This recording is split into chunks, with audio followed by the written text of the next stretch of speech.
Who here has ever had to call an ambulance for what is called a trauma event? This may be a car accident, a stab wound, a gunshot wound, or something of that nature. Today, I am going to inform you about the golden hour in emergency medicine and why those first 60 minutes after a traumatic injury are so critical.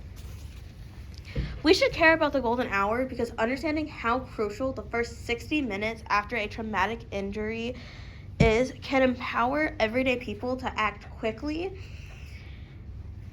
in an emergency, potentially improving survival outcomes before professional help arrives.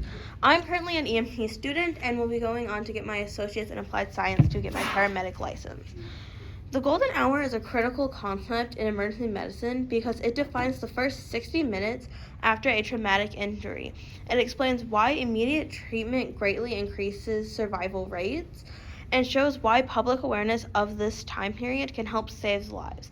In this speech, I will first explain what the golden hour is and what happens to the body during this time after a traumatic injury. Then I will discuss why receiving immediate medical treatment within the 60-minute window greatly increases survival rates, and finally, I will explain why it is important for the public to understand the golden hour and how this awareness can help save lives in emergency situations. Now that I have introduced the importance of the golden hour, let's begin by discussing what the golden hour is and what happens to the body during those first critical 60 minutes. The golden hour in EMS is the time from injury to definitive care during which treatment for shock and traumatic injuries should occur because survival potential is best. This definition comes from the Navigate Advantage Access for Emergency Care and Transportation of the Sick and Injured 12th edition textbook. This is also known as the Golden Period. Now that we understand what the golden hour is, we can begin to see why this time period is so important. During these first moments, the body is fighting to maintain oxygen, blood flow, and organ function. If treatment for shock and traumatic injuries is delayed, the chances of survival begin to decrease. This is why acting quickly within the golden hour can truly make the difference between life and death. The golden hour is critical for survival because the body is still trying to compensate for the injury and treatment is vital. One example of when the golden hour being critical for survival comes from paramedic Nicholas Parker. This was back in 2019. I was what was called a team medic for 7 other soldiers. I deployed with them to the Yemen border where we were tasked with supporting the Saudi Arabian military with their conflicts against the Houthi insurgency.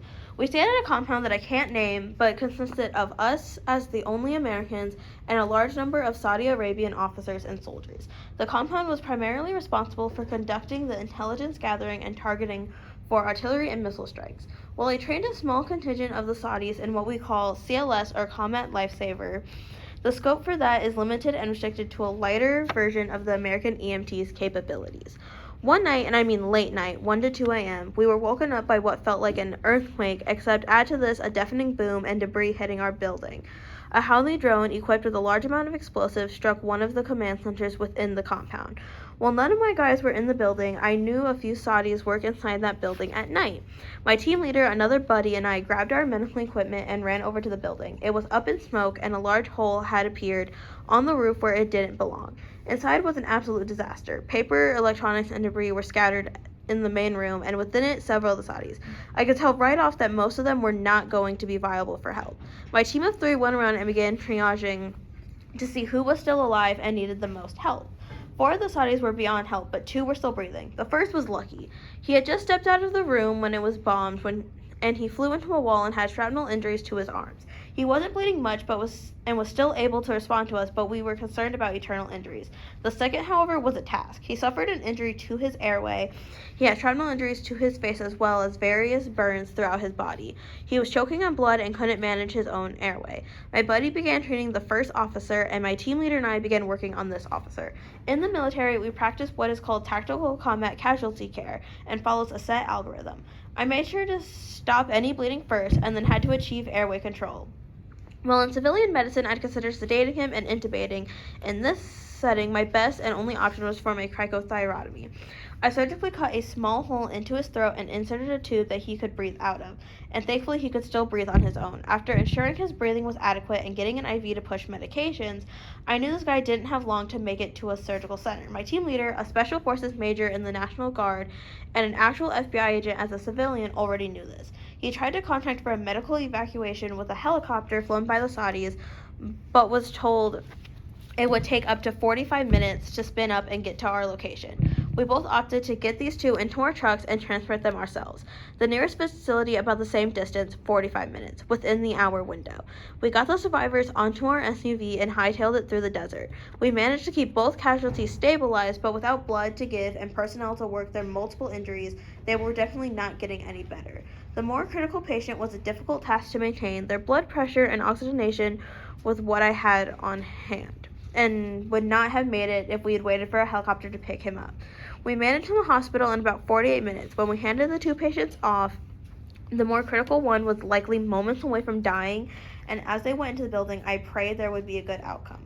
Fast forward almost 6 months. COVID was in full swing and our operations multi-halted, so our command decided it was time to head home. Towards the last few days of my tour, I received a call stating that someone was outside of my base wanting to speak to me. Standing there by the gate was the same Saudi officer I had to perform the cricothyrotomy on. He had some bad scars and spoke with a wheeze due to the trauma, but he was there alive. He told me that he received almost 6 units of blood and underwent several surgeries to repair his throat, facial structure, and a pneumothorax, collapsed lung. The doctor said he coded or died minutes after his arrival at the hospital and had to be resuscitated twice. Had he done so in the helicopter or even my SUV, there would have been little we could do. We spoke for a little bit. His English was actually fantastic. He showed me pictures of his family and exchanged his thanks.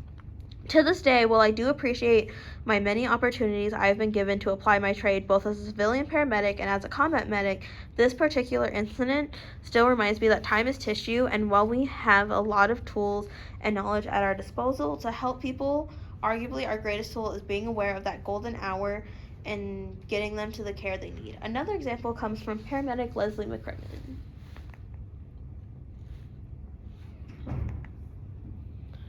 And here's a short video of. We had a patient that was off of one of the main roads here in Fayetteville, and the police department, the main, captain said it was the worst trauma he had ever seen with her. So we got out there, and of course, golden hours case. We got on scene with multiple vehicle collisions. I got on scene, and when we got on scene, there were probably about 4 or 5 patients. Okay, the one that we went to take, they were already deceased on the backboard. So we were able to get the backboard underneath them, and by the time we got there, they were able to extricate a person that was in a car that had flipped over. So we got that person out. After we got them out, we got them back in the truck, and we left. As soon as we left, I think we were on scene for maybe 10 minutes. No, probably I think 6 minutes. I think we were on scene for about 6 minutes. And arrived on scene within 10 minutes of the accident. So we were off scene in a good amount of time and got to the hospital. They were unresponsive from my remembrance. It's been a while. And did everything we could do, IVs, C-spine, spinal mobilization, stripped them down, trauma naked, made sure we did head-to-toe assessment on the patients. They did suffer, if I'm not mistaken, some fractured bones. We splinted as we could. Got them to the hospital within about probably 7 minutes. So the entire call, about 7, 6, 13, about 23 minutes. So golden hour was, we were in there for 23 minutes, so that was good. They did survive. I'm not sure of the condition they were in, if they had any morbidities upon survival, but our golden hour was amazing, thank God. Being that was one of the worst calls Fayetteville has seen, we did have to do debriefing afterwards, but they did have a positive outcome, and when I say positive outcome, I mean that they did survive the accident, the crash, because there were, I think, about 2 or 3 that died in the crash, and there were some that were mangled. We couldn't even know, he didn't know whose arm was whose. According to an article published on PubMed's Survival rates are higher with rapid care. Now that we have seen how rapid treatment within the golden hour can significantly improve a trauma patient's chances of survival, it becomes clear why this concept should not only be understood by medical professionals, but by the general public as well. Knowing about the golden hour can help everyday people recognize emergencies and take immediate action that may ultimately save someone's life before professional help arrives. The general public knowing about the golden hour can lead to them calling 911 and providing what first aid they can until the first responders get there. Delays can be caused in the golden hour because of lack of public knowledge. According to an article published by Red Health, delays in treatment often begin because bystanders are unable to recognize emergency symptoms quickly or misjudge the severity of injuries or medical conditions. This hesitation can create a critical time gap between when an injury occurs and when emergency medical services are contacted, ultimately reducing the patient's chances of survival. Without proper awareness of the golden hour, people may wait too long to call for help or assume symptoms will go away on their own, which can allow eternal bleeding, shock, or organ damage to worsen before treatment begins. Ultimately, when bystanders fail to recognize the severity of an emergency or delay calling 911 due to a lack of awareness, valuable minutes within the golden hour are lost, making public understanding of this critical time period essential for improving survival outcomes and ensuring that trauma patients receive the care they need as quickly as possible. Today we explored the concept of the golden hour, the first 60 minutes after a traumatic injury when timely treatment can make the difference between life and death. We learned what happens to the body during this critical period and why immediate medical information greatly increases survival rates. Real-life examples, including both military and civilian experiences, showed how rapid action within this window can save lives. Finally, we discussed the importance of public awareness, emphasizing that when everyday people recognize emergencies and act quickly, they can help ensure trauma patients receive care as fast as possible, improving outcomes and potentially saving lives. Remember, in the world of trauma, every second counts. Understanding the golden hour isn't just for doctors or paramedics.